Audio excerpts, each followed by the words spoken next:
Okay, morning. I'm going to pick up from where I left off on part two. I think I was talking about the ninth chord and I actually ran out of memory on my iPad, so hope we'll have a bit of luck today. Anyway, we're going to talk about the ninth, okay? The ninth, we've got the basic scale there to C, and then these above is the second scale above it, if you want to call it that, is the 9th, 10th, 11th, 12th, 13th, 14th. So from the 8th we carry on, 8, 9, 10, 11, 12, 13, 14. I've left the C off. Now every chord incorporates the basic triad, no matter what it is, unless of course it's a diminished chord or augmented.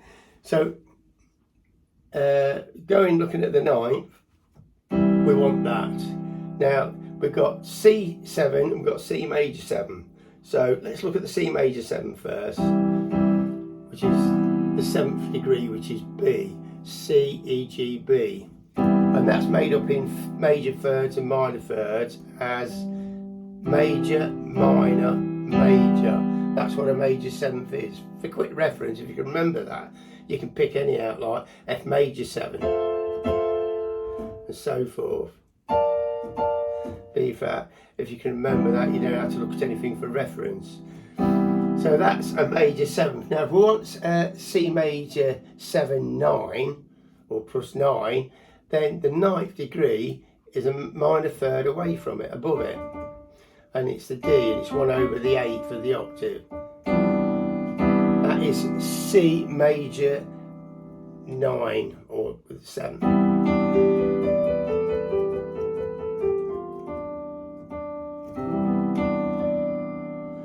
Okay. Now let's look at the other 9th chord, which is in this way it's a C7, so we diminish that, flatten it to the B flat, so we've got C7, and the structure of that in major thirds and minor thirds is major third, minor third, minor third. Okay, that's your C7, and every chord you can only form it in root position. Remember that. It's no good like saying, oh, I'm going to start on E. You can't do it. You'll only be forming the E7 chord. So there's C. No, at C7. Now we want the 9th. So therefore, as in the major 7th, it was a minor third away. Because we flattened that, it is a major third away. And that's that one. This is what's used in a lot of blues and stuff and boogie woogie. So we've got C, E, G, B flat and D. That's your C 9th chord in root position. Okay. Now you probably won't play it like that. That's that. But now we're going to add the 11th to that. And that from the 9th is a minor third away. So now in intervals of thirds, major, minor, minor, major, minor. So if you was to write that down, you will form any 11th chord that there is. And basically another way of looking at it, if I omit that, there's C major. Now if I play the B flat major scale, okay, if we take the root, the 3rd and the 5th, there's B flat major. So that's a basic triad. So it's like looking and saying, oh, there's an upper triad. So it's C major and B flat major being played together, being in relative theory, academic, it's the root, 3rd, 5th, diminished 7th, 9th and the 11th. Of course, we won't play it like that, we'd probably play it something like that. And omit the E and G, and it would go to the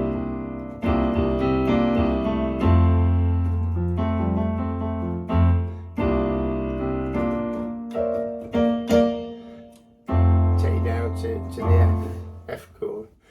So that is the 11th. Now staying on this, we've also got C major 11. There's your C major 7, there's your 9th, one above the 8, or or a minor third above the major 7, and another minor third, there's your 11th again. So that's like playing part diminished. It is part diminished.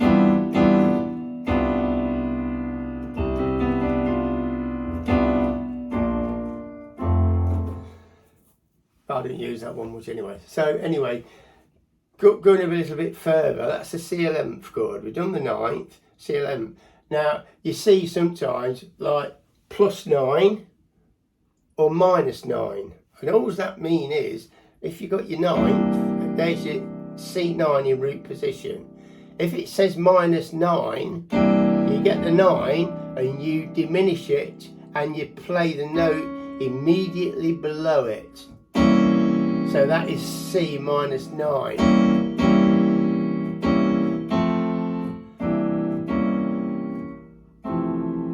Okay. Of course, our interval there is a tone and a major semitone. Okay, that's C -9. Right, and you can also have it working that way.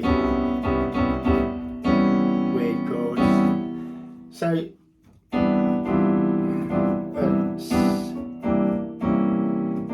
C9 -9. Now you can have +9, okay, with the plus sign. And also it's the same again. Instead of coming down, you're going up. So you're sharpening the 9 to the next note directly next to it. So that is C9 plus C +9. Okay, so you're augmenting it just like you would C augmented.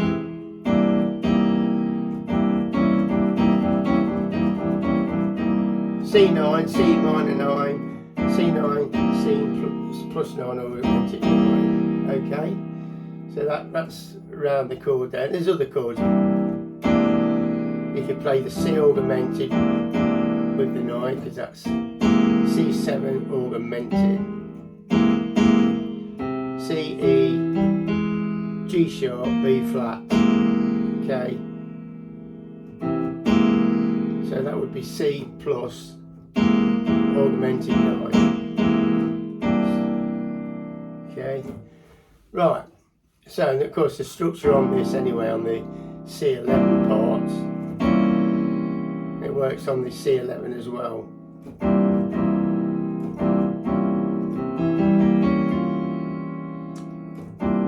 That's the 11th, that's the 9th.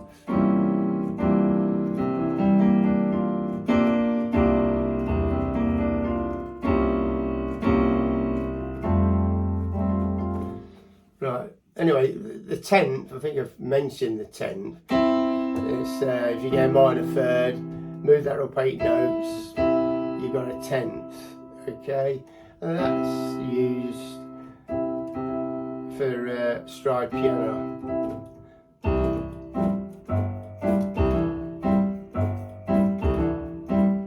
And so forth. Split bass. And backwards. It's a bit harder to do it on there. That's a bit too rosy.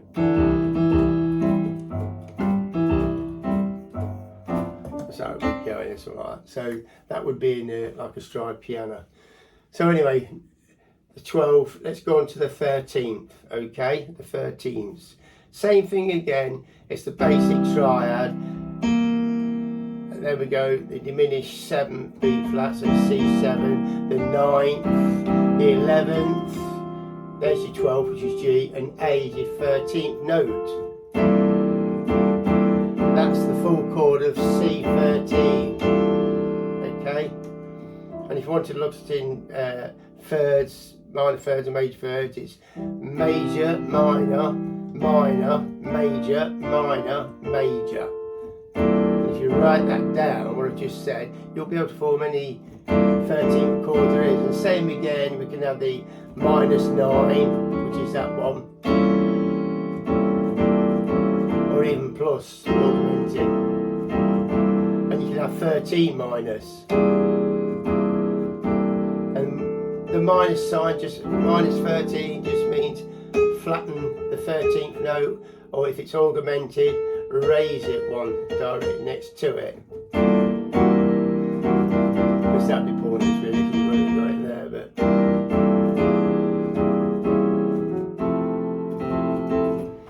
okay, that would work that. So that's your 13th. So we've covered the C, we've covered the diminished chord, which is only about 3 or 4 of them. And if we move that up from root position, first inversion, we're actually playing E flat diminished.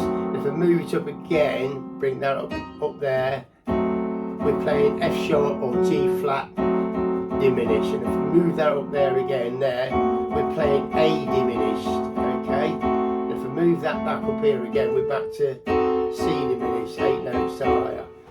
Okay, and that'll work on every other scale.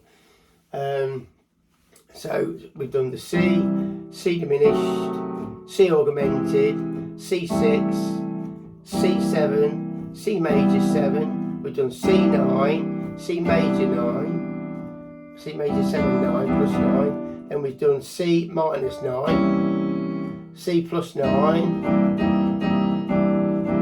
okay, and now we've done the 11th chord, which we've got C7th there still, C11 minus 9.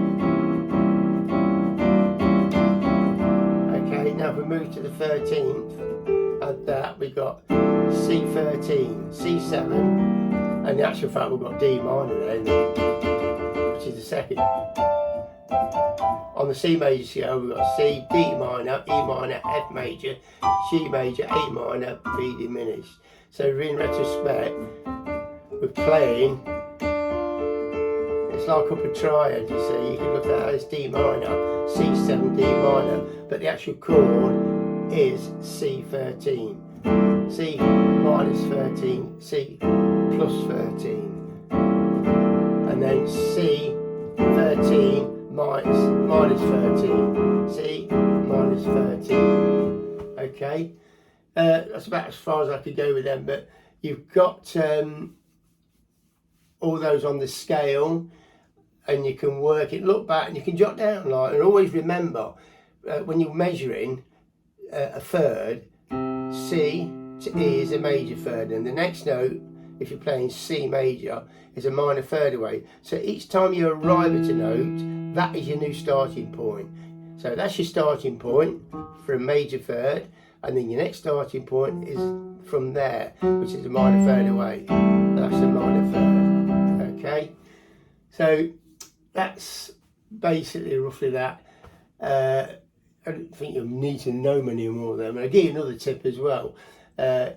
C major, if you're forming your scales, which we know now is C, okay, from C to D is a tone, D to E is a tone, E to F semitone, then it's F to G tone, G to A tone, A to B tone, and B to C semitone.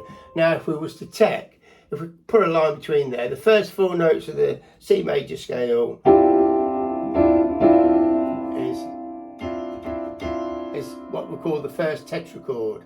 Tetra equals 4, chord equals string or note. This is technical. And if we look at the second, this is the upper tetrachord. So it's made up of 2 tetrachords.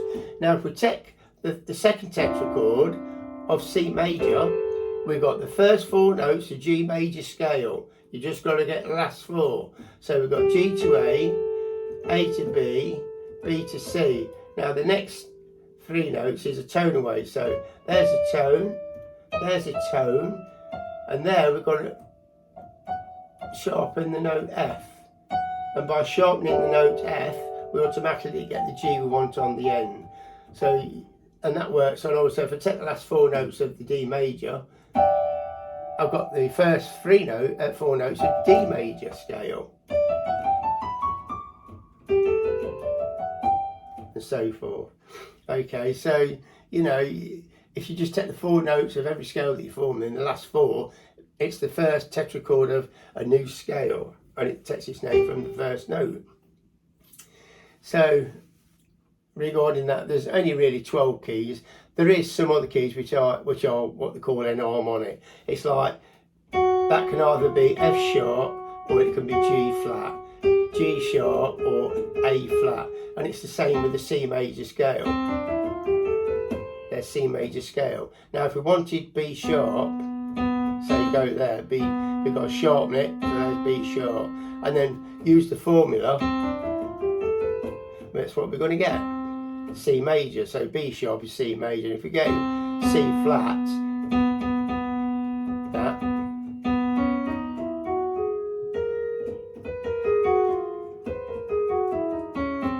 oops,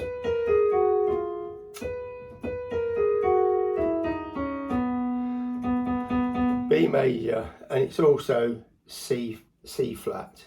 It's enharmonic. I mean, I didn't really play in C flat. Can't see the point really, but so basically that's. And I'm going to show you another scale anyway, and this is the blues scale. And if you listen to what I'm saying regarding tone, semitone, and every note you arrive at is a new starting point. The blues scale is. Oops.